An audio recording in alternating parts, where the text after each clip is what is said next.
5 ലക്ഷം രൂപ എടുത്തിട്ടുണ്ട്. അത് അടയ്ക്കാനുള്ള ഒരു നമ്മൾ അടച്ചിരുന്നത് ഞാൻ പൈസ അയച്ചു കൊടുത്ത് അടയ്ക്കാൻ പറഞ്ഞ് എല്ലാം ക്ലോസ് ചെയ്തിട്ട് NOC വെച്ച് വയ്ക്കാനും പറഞ്ഞു. പക്ഷേ കുറച്ച് പൈസ കൊണ്ട് ബാലൻസ് ഒന്ന് അടക്കി എത്തുന്നത് വീണ്ടും കൂടി വരികയാണ് ചെയ്തത്.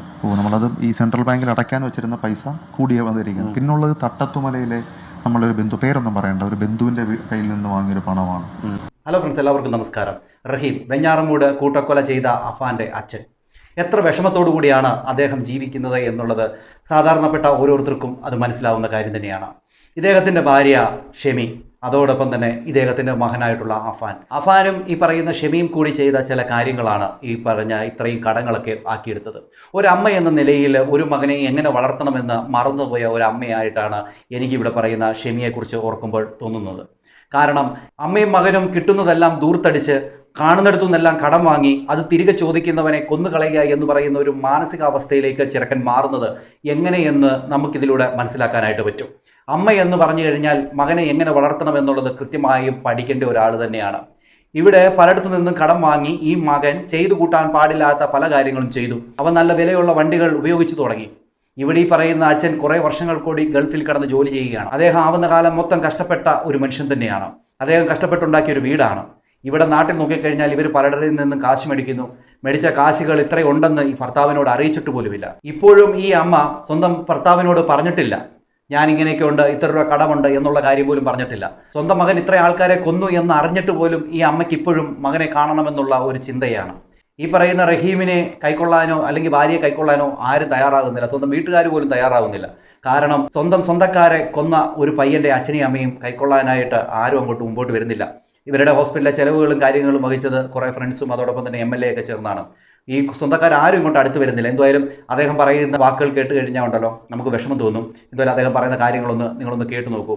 ഈ പറയുന്ന ഈ 24കാർ കുറച്ചുകൂടെയൊക്കെ ക്ലോസ് ആയിട്ട് ഇദ്ദേഹത്തിൻ്റെ ആ കണ്ണിൻ്റെ ഭാഗമൊക്കെ എടുത്തിരുന്നെങ്കിൽ, അല്ലെങ്കിൽ മുഖമായിട്ട് ക്ലോസ് ചെയ്തെടുത്തിരുന്നെങ്കിൽ ഒത്തിരി നമ്മൾ കരഞ്ഞു പോകുന്ന ഒരു ഇൻ്റർവ്യൂ തന്നെയാണിത്. എന്തായാലും നിങ്ങൾ അതൊന്ന് കേട്ട് നോക്കി. വീണ്ടും ഞാനിത് ചോദിക്കുന്നത്, ഇനി ഒരിക്കലും ഒരു കുടുംബത്തിലും ഈ അവസ്ഥ ഉണ്ടാകരുത്. കാരണം ഞാൻ റഹീമയ്ക്ക് ഇവിടെ വന്ന് കാണുമ്പോൾ റഹീമിക്ക ഏത് സമയവും പൊട്ടിപ്പോകുന്ന ഒരു അഗ്നിപർവ്വതം കണക്കെ ഇരിക്കുകയാണ്. അപ്പം റഹീമക്കയെ സംബന്ധിച്ച് നമുക്കറിയാം, ഒരു വലിയ വേദനയാണ്. അദ്ദേഹം ആ കുടുംബത്തിന് വേണ്ടിയിട്ടാണ് ഈ വിദേശത്ത് പോയി കിടന്ന് ഇത്രയും കഷ്ടപ്പെട്ടത്.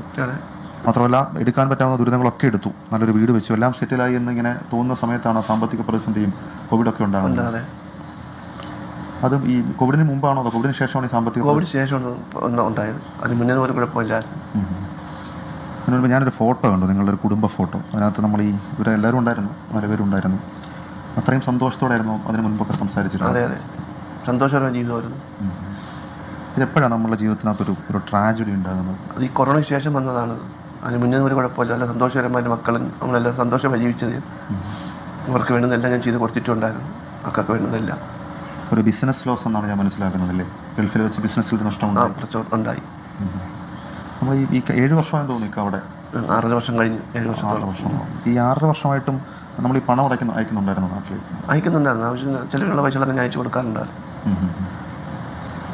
അപ്പോഴൊന്നും എനിക്കായിട്ട് ഇത് ചോദിക്കുന്നത്, ഞാൻ വീണ്ടും ആവർത്തിക്കുകയാണ്, ഇനി ഒരിക്കലും ഒരു തരത്തിലും ഒരു പ്രശ്നം, അതായത് ഒരു തരത്തിലും ഒരു കുടുംബത്തിൽ ഈ രീതിയിലുള്ളൊരു ദുരിതാവസ്ഥ, ഒരു ദുഃഖാവസ്ഥ ഉണ്ടാകരുതെന്ന ഒരൊറ്റ കാരണത്താലാണ് 24 ഇപ്പോൾ ഈ റഹീമുമായി സംസാരിക്കാൻ തന്നെ തയ്യാറായിട്ടുള്ളത്. ഈ ഇത്രയും വലിയ പ്രശ്നത്തിലേക്ക് അതിനു മുൻപ് ഒരൊറ്റ കാര്യം കൂടി, 6:37 ആകുന്നു, റഹീം നോമ്പെടുത്തിരിക്കുകയാണ്. അപ്പോൾ അദ്ദേഹത്തിനൊരു സമയം കൊടുക്കണം. നമ്മൾ ഇതിലേക്ക് വരാൻ കാരണം, ഇതിലേക്ക് വരാൻ കാരണം, അതായത് ഈ രീതിയിലുള്ള പ്രതികരണത്തിലേക്ക് എടുക്കാനുള്ള ഏറ്റവും പ്രധാനപ്പെട്ട കാരണങ്ങളിൽ ഒന്ന്, ഇന്ന് ഈ ഗോകുലം മെഡിക്കൽ കോളേജിൽ നിന്ന് ഡിസ്ചാർജ് ചെയ്ത് പോയാൽ എങ്ങോട്ടേക്ക് പോകും എന്ന് റഹീമിക്കായ്ക്ക് അറിയില്ല. കാരണം പേരുമലയിലേക്ക് പോകാൻ കഴിയില്ല. അവിടെ അത്രയും വലിയ ജീവിതത്തിൽ ഏറ്റവും വലിയ ഞെട്ടലുണ്ടായ ഒരു വീടാണ്. താഴെ പാങ്ങോടേക്ക് പോകാൻ കഴിയില്ല. അവിടെയും എന്തൊരു സങ്കടം തരുന്നൊരു കാര്യമല്ലേ. വീടിന് വേണ്ടി കഷ്ടപ്പെടാൻ വേണ്ടി ഗൾഫിൽ പോയി കിടന്ന് എത്ര കൊല്ലം അവിടെ കിടന്ന് കഷ്ടപ്പെട്ടൊരു മനുഷ്യനാണ്. അദ്ദേഹത്തിന് ഇപ്പം കടന്നു വന്നു കഴിയുമ്പോൾ സ്വന്തം വീട്ടിൽ കിടക്കാൻ പറ്റില്ല. ഭാര്യയെയും കൊണ്ട് എങ്ങോട്ട് പോകുമെന്ന് അറിയാൻ പറ്റാത്ത ഒരു അവസ്ഥയിൽ നിൽക്കുകയാണ്. സ്വന്തം കുടുംബക്കാരുടെ വീട്ടിലേക്ക് പോകാമെന്ന് വിചാരിച്ചാൽ അവരൊന്നും അടുപ്പിക്കുന്നു പോലുമില്ല. കാരണം അവരുടെ കുടുംബത്തിലുള്ള എല്ലാവരെയും തീർത്തതാണ് ഈ പറയുന്ന അഫാൻ, ഇവരുടെ മകൻ. അതുമാത്രവുമല്ല, ഈ അഫാൻ തട്ടത്തിൻ മലയിൽ എന്ന് പറയുന്ന ഒരു സ്ഥലത്ത് നിന്ന് അവരുടെ ഒരു കസിനുണ്ട്, അവരുടെ കയ്യിൽ നിന്നും പണം കടമേടിച്ചിരുന്നു ഇവരുടെ വീട്ടുകാർ, ഈ പറയുന്ന ഷെമിയൊക്കെ. ആ പൈസ തിരിച്ചു ചോദിച്ചതിന് ഇവരെ കൊല്ലുമെന്ന് പറഞ്ഞുകൊണ്ട് നിന്നവനാണ് ഈ അഫാൻ. എന്തോ ഇളയ മകനെ കൊന്നു കഴിഞ്ഞതിന് ശേഷം അവന് പിന്നെ അങ്ങോട്ട് ഒരു എനർജി കിട്ടിയില്ല. ഇല്ലായിരുന്നെങ്കിൽ ഈ പറയുന്ന ഈ ഹസിനെയും കൊന്നേനെ, അതോടൊപ്പം തന്നെ ഒരു ഇളയ മകളുണ്ട്, ഈ മകൻ്റെ ഒരു മകളുണ്ട്, അതിനെയും കൊന്നേനെ.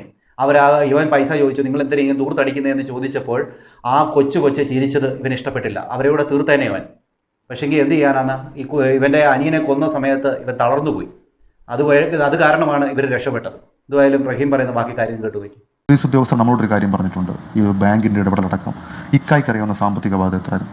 എനിക്കറിയാവുന്ന ബാധ്യത ഈ ബാങ്കിലെ ഇടപാട് ഉള്ളൂ. പിന്നെ എൻ്റെ കുഞ്ഞുമ്മാന് കുറച്ച് പൈസ വാങ്ങിച്ചിട്ടുണ്ട്. അത് എൻ്റെ അറിവിലായിട്ടുള്ളൂ. നമ്മൾ ക്ലിയറായി പറഞ്ഞു കഴിഞ്ഞാൽ വെഞ്ഞാറമൂട് സെൻട്രൽ ബാങ്കിൽ നിന്ന് കുറച്ച് വർഷങ്ങൾക്ക് മുൻപ് ഒരു ലോൺ എടുത്തിട്ടുണ്ടായിരുന്നു. എത്ര ലക്ഷം രൂപയായിരുന്നു? ഹൗസിംഗ് ലോൺ 15 ലക്ഷം രൂപ എടുത്തിട്ടുണ്ട്. അത് അടയ്ക്കാനുള്ള നമ്മൾ അടച്ചിരുന്നത്?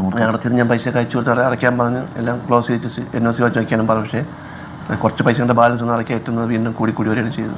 നമ്മളത് ഈ സെൻട്രൽ ബാങ്കിൽ അടയ്ക്കാൻ വെച്ചിരുന്ന പൈസ കൂടിയ വന്നിരിക്കുന്നത്. പിന്നുള്ളത് തട്ടത്തുമലയിലെ നമ്മളൊരു ബന്ധു, പേരൊന്നും പറയണ്ട, ഒരു ബന്ധുവിൻ്റെ കയ്യിൽ നിന്ന് വാങ്ങിയൊരു പണമാണ്. അത് എത്ര ലക്ഷം ഉണ്ടെന്ന് അറിയാമോ? അത് എന്നോട് പറഞ്ഞത് 4 ലക്ഷം രൂപയും കുറച്ച് സ്വർണ്ണം പണയം വെച്ചിട്ടുണ്ടെന്നാണ്. അതെന്തിനായിരുന്നു അതൊന്നും പറഞ്ഞിട്ടില്ല. എന്തെങ്കിലും ആവശ്യം വാങ്ങിച്ചിട്ടുള്ളതായിരിക്കും, പറഞ്ഞിട്ടില്ല. അതിപ്പോൾ പറഞ്ഞതാണല്ലേ? ഇല്ല, നേരത്തെ എനിക്ക് അറിയാവുന്ന ഒരു കാര്യം. ഇത്രയും കടം എനിക്ക് അറിയാവുന്ന കടം. ഈ 2 കടം, അതായത് നമ്മൾ 15 ലക്ഷം രൂപ സെൻട്രൽ ബാങ്കിൽ നിന്ന് എടുത്തതിൻ്റെ ബാക്കി വന്ന എല്ലാം അയച്ചു കൊടുത്തിരുന്നു. അവശേഷിച്ച കുറച്ച് പൈസയും അതേപോലെ തട്ടത്തുമലയിലെ ബന്ധുവിൻ്റെ കയ്യിൽ നിന്നും വാങ്ങിയ 4 ലക്ഷം രൂപയും കുറച്ച് ആഭരണവും. അത് മാത്രമാണ് ഇക്കായ്ക്ക് അറിയാവുന്ന. എനിക്കറിയാവുന്നതേ ഉള്ളത്. അതിനുശേഷം ഇങ്ങനെ ഈ കടം വന്നത് എങ്ങനെയാണെന്ന് ഇക്കായ്ക്ക് അറിവുണ്ടോ? എനിക്ക് ഇതിനെ കുറിച്ച് അറിയത്തില്ല. കാരണം ഇപ്പോൾ ഇവിടെ വന്നതിന് ശേഷം ബാങ്കിലെ അസിസ്റ്റന്റ് മാനേജർ നിരന്തരം ശല്യം ചെയ്തിട്ടുണ്ടെന്നാണ് പറഞ്ഞത്. അദ്ദേഹം ബാങ്ക് തുറന്നു കഴിഞ്ഞാൽ രാവിലെ 8 മണി തൊട്ട് ഇങ്ങനെ വിളിച്ചുകൊണ്ടിരിക്കും. 9 മണി തൊട്ട് വിളിച്ച് രാത്രി വൈകുന്നേരം 5 മണി വരെ നിരന്തരമായി വിളിച്ച് ശല്യം ചെയ്തുകൊണ്ടിരുന്നു. ഇത് അടയ്ക്കാനുള്ള പൈസയാണെന്നാലും ഒരു സമയം കൊടുക്കുക, അല്ലെങ്കിൽ അദ്ദേഹം വന്ന് വീട് ജപ്തി ചെയ്യും.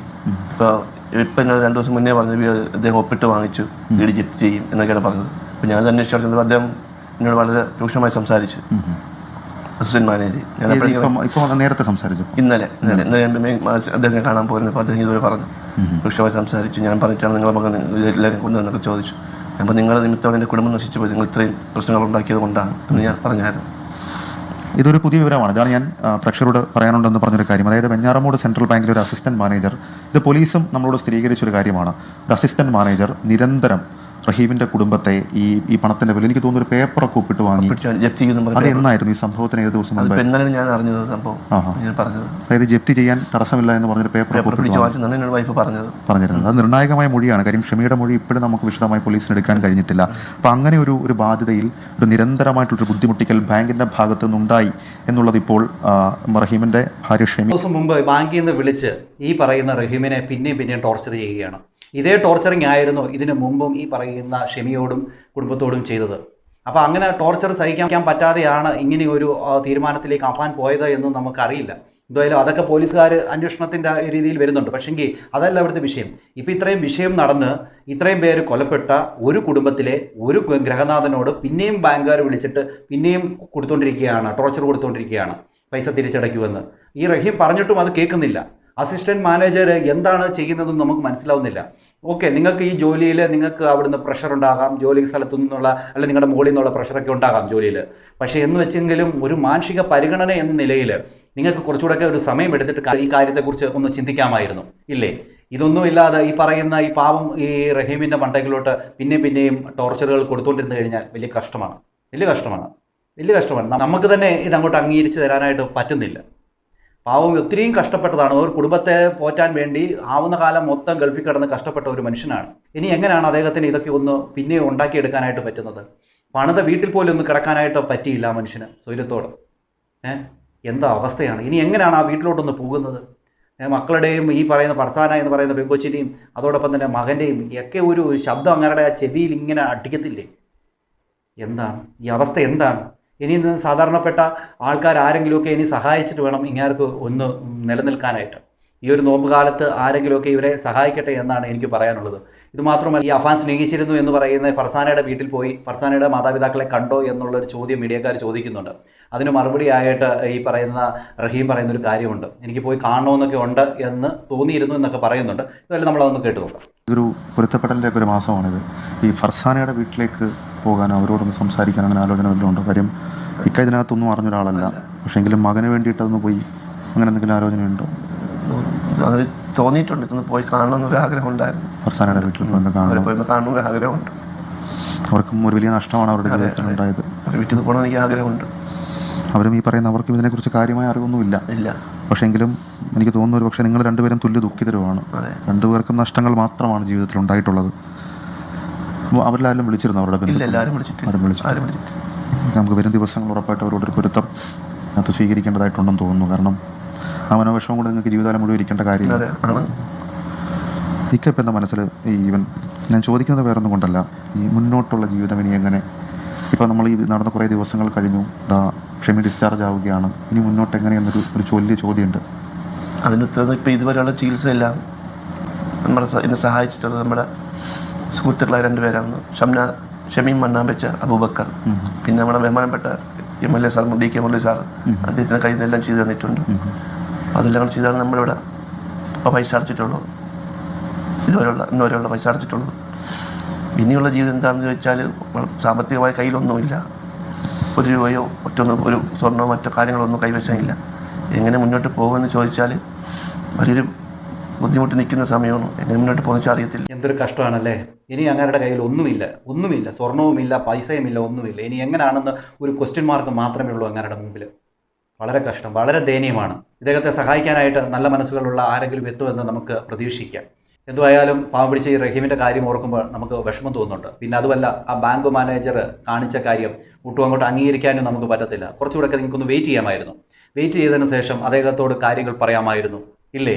ഇതൊന്നുമില്ലാതെ നിങ്ങൾ അവിടുന്ന് ഒപ്പിട്ട് മേടിച്ചിട്ടുണ്ട്, തെറ്റ് ചെയ്യാനുള്ള കാര്യങ്ങൾ ഈ ക്ഷമയുടെ കയ്യിൽ നിന്ന് ഒപ്പിട്ട് മേടിച്ചു. അങ്ങനെ തുടങ്ങി നിങ്ങൾ ആ വീടിനെ വല്ലാണ്ട് ടോർച്ചർ ചെയ്തതായിട്ടാണ് അറിയാനായിട്ട് സാധിക്കുന്നത്. ഇത് വളരെ മോശമാണ്. നിങ്ങൾക്ക് പ്രഷറും കാര്യങ്ങളൊക്കെ ഉണ്ടാവും. പക്ഷേ ആ പ്രഷർ തീർക്കുമ്പോൾ അതിൻ്റേതായിട്ടുള്ള ഒരു നഷ്ടം ഇവിടെ കുടുംബത്തിൽ ഉണ്ടാകും എന്നുള്ളൊരു കാര്യം നിങ്ങൾ ഓർക്കണമെന്നാണ് എനിക്ക് പറയാനുള്ളത്. എന്താണ് പ്രേക്ഷകരെ നിങ്ങൾക്ക് തോന്നുന്നത്? നിങ്ങളുടെ അഭിപ്രായ നിർദ്ദേശങ്ങളും കമൻറ്റ് ചെയ്യുക. അടുത്തൊരു വീഡിയോ കാണുന്നതായിരിക്കും. എല്ലാവർക്കും ബൈ.